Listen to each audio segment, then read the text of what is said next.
झूठा मान-सम्मान बनाए रखने के लिए अगर आप किसी को चोट पहुँचाते हैं, हानि पहुँचाते हैं और उसके बाद आपको लगता है कि आपने अपना मान-सम्मान बढ़ा लिया, बचा लिया, तो किसी गलतफ़हमी में मत रहिए। अगर आप कोई गलत कर्म कर रहे हैं एक झूठी शान के लिए, उसका खामियाज़ा तो आपको भुगतना ही पड़ेगा। क्योंकि समाज को दिखाने के लिए, जताने के लिए, अपना बड़प्पन जताने के लिए जब हम कोई गलत कर्म करते हैं, किसी को दर्द पहुँचाते हैं, तो प्रकृति में वो चीज़ भी लिखी जाती है। प्रकृति आपका झूठा सामाजिक मान-सम्मान नहीं देखती, वो आपकी शुद्ध भावनाएँ देखती है। इसी सिलसिले में मैं आज आप सभी के साथ अजीत जी का केस शेयर करने जा रही हूँ। अजीत जी जो कि आज लगभग 60 वर्षीय व्यक्ति हैं। अजीत जी की एक इकलौती संतान है, उनकी पुत्री है। अजीत जी बताते हैं कि विवाह के 5 वर्ष बाद बहुत ट्रीटमेंट कराया, उसके बाद उनकी एक पुत्री पैदा हुई। बहुत मिन्नतों से पैदा हुई और वो उनकी इकलौती संतान है। यही वजह रही कि उसे बहुत ही प्रेम से उसका पालन-पोषण किया गया। अजीत जी ने बहुत मेहनत से, क्योंकि वो एक बहुत ही साधारण परिवार से ताल्लुक़ रखते थे, लेकिन उन्होंने बहुत एफ़र्ट किए, बहुत मेहनत से उन्होंने एक अच्छा बिज़नेस भी सेटल किया। सब कुछ अच्छा ही चल रहा था, उनकी बेटी भी बहुत प्यारी, बहुत सुंदर बच्ची, इकलौती उनकी संतान, बिज़नेस भी उनका ठीक चल रहा। लेकिन लगभग 10 वर्ष पहले उनकी बेटी को किसी से प्रेम हुआ और जिस युवक से उनकी बेटी को प्रेम हुआ, अजीत जी उस युवक को बिल्कुल भी पसंद नहीं करते थे। आर्थिक रूप से भी और कुछ अन्य कारण भी थे कि वो युवक अजीत जी को बिल्कुल भी पसंद नहीं था और वो नहीं चाहते थे कि उनकी बेटी उस युवक से विवाह करे। लेकिन उनकी बेटी ने परिवार की मर्ज़ी के खिलाफ जाकर उस युवक से शादी करी। ये अजीत जी के लिए एक बहुत बड़े सदमे जैसा था। शुरुआत में अजीत जी ने बहुत कोशिश करी कि शायद उनकी बेटी लौट आए। उन्होंने अपनी बेटी से सारे संबंध भी तोड़ दिए, उसके साथ बातचीत भी बंद कर दी। उनकी बेटी का जो विवाह है वो कंपैरेटिवली बहुत गरीब फैमिली में हुआ है। उन्होंने अपनी बेटी को ज़मीन जायदाद से भी बेदखल कर दिया। लेकिन आज जबकि लगभग 10 वर्ष गुज़र चुके हैं, वो कहते हैं कि इतना सब कुछ हुआ लेकिन उनकी बेटी ने कभी भी मुड़कर उनके पास वो वापस नहीं आई। उनकी बच्ची ने उनसे कभी आकर माफ़ी माँगने की या रिश्ते को दोबारा बनाने की कोशिश नहीं करी। यहाँ तक कि उन्होंने तो अपनी बेटी को बेशक अपनी धन संपत्ति से बेदखल कर दिया, लेकिन वो भी जानते हैं कि वो उनकी इकलौती संतान है, तो वो अपनी संतान को ही देकर जाएँगे जब भी जाएँगे इस दुनिया से। लेकिन उनकी पुत्री की तरफ से या उनके जो जवाई हैं, उनकी तरफ से कभी भी कोई ऐसा कार्य नहीं किया गया, ना कभी माफ़ी माँगी गई, ना कभी रिश्ते को बनाने की कोई भी छोटा-मोटा भी एफ़र्ट किया गया। अब जबकि लगभग 10 साल गुज़र चुके हैं, अजीत जी जैसे-जैसे उम्र बढ़ती जा रही है, कुछ शारीरिक कमज़ोरियाँ भी आ रही हैं, अकेलापन भी है उनके जीवन में और वो बहुत दर्द महसूस करते हैं कि जिस बेटी को उन्होंने इतनी नाज़ों से पाला, उनकी इकलौती संतान, आज इतना सब कुछ हो गया, चाहे उन्होंने अपनी बच्ची को बेदखल भी कर दिया है, लेकिन फिर भी उनकी ममता वहीं अटकी हुई है और 10 साल में, क्योंकि उनकी बेटी बहुत दूर भी नहीं है, वो घर के काफ़ी करीब उनकी बच्ची की शादी हुई है, तो वो उसे अक्सर देखते भी हैं। तो ये उनका एक दर्द है, जो टीस है, जो एक तरह से हर वक़्त 24 आवर्स उनके साथ रहती है। अब हम अजीत जी के पीएलआर पर आते हैं। अजीत जी जो कि आज एक बेटी के एक जैसे दर्द के मारे पिता के रूप में नज़र आते हैं, लेकिन पास्ट बर्थ में उनकी यही बेटी उनकी बहन के रोल में थी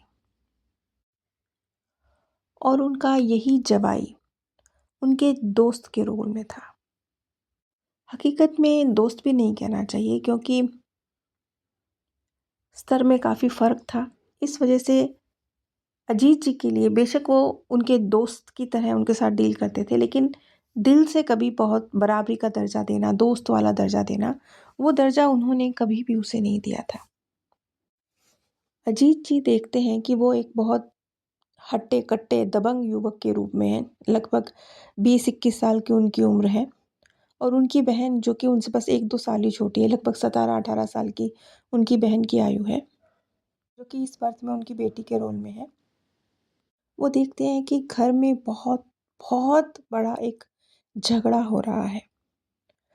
वो लड़की यानी उनकी बहन और वो और उनके पिता तीनों बहुत बुरी तरीके से उस बच्ची को यानी इनकी बहन को मार रहे हैं, पीट रहे हैं और उसका हाथ पैर बांध कर उसे घर के अंदर ही पलंग के पाए के साथ बांध रहे हैं।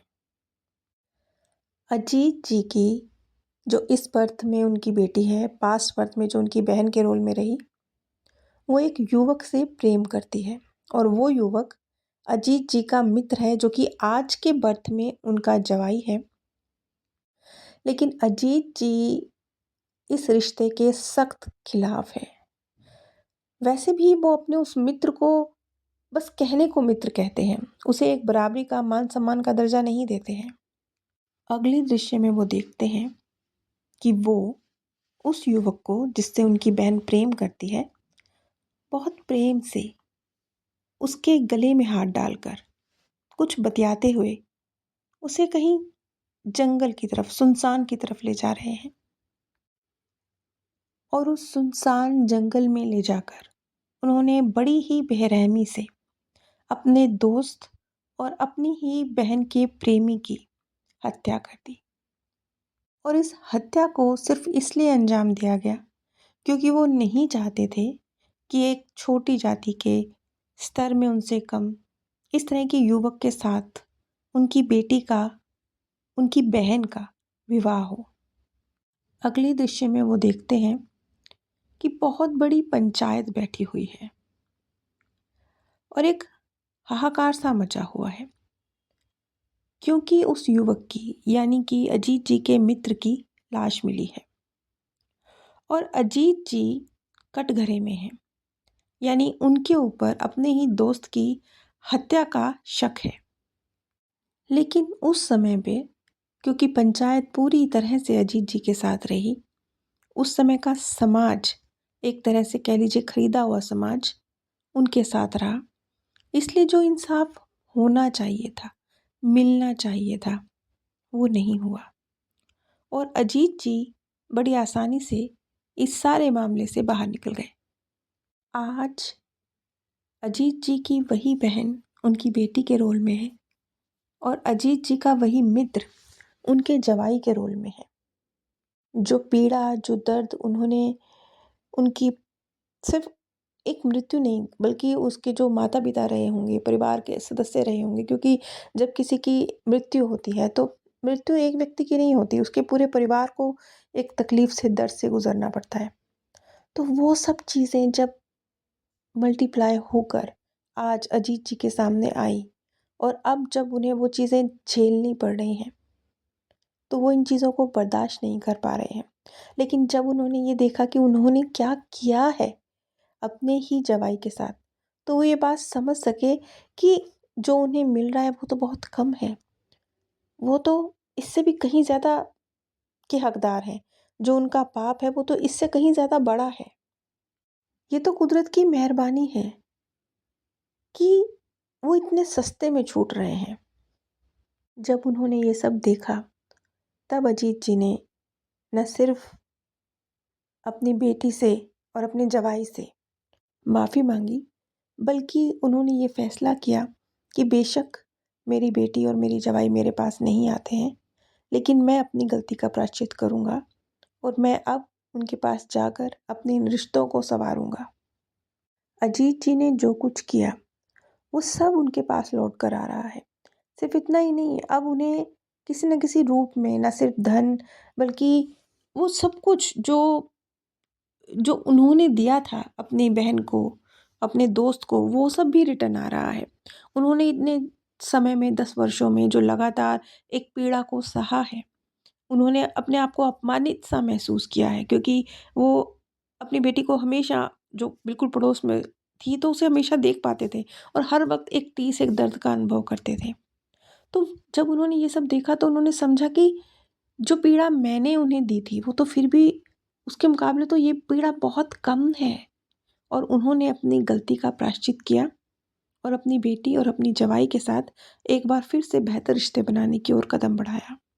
अजीत जी के इस केस के थ्रू हम समझ सकते हैं कि समाज के एक जो ढकोसले हैं कि लोग क्या सोचेंगे, हमारा मान सम्मान, लोग क्या कहेंगे, हमारी जात, हमारा धर्म, इन चीज़ों से उठकर फैसले लीजिए क्योंकि कुदरत ये नहीं देखती है। कुदरत आपके कर्म, आपकी भावनाएं, आपकी मंशा, आपकी इंटेंशन क्या है वो देखती है, उसका रिजल्ट आपके पास आता है।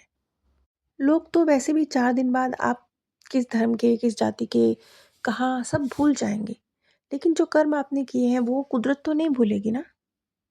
अगर आप अपने जीवन से जुड़े सवाल क्या, क्यों और कैसे, उनके उत्तर जानना चाहते हैं, पीएलआर प्रक्रिया करवाना या सीखना चाहते हैं, तो आप स्क्रीन पर दिए गए व्हाट्सएप नंबर पर संपर्क कर सकते हैं।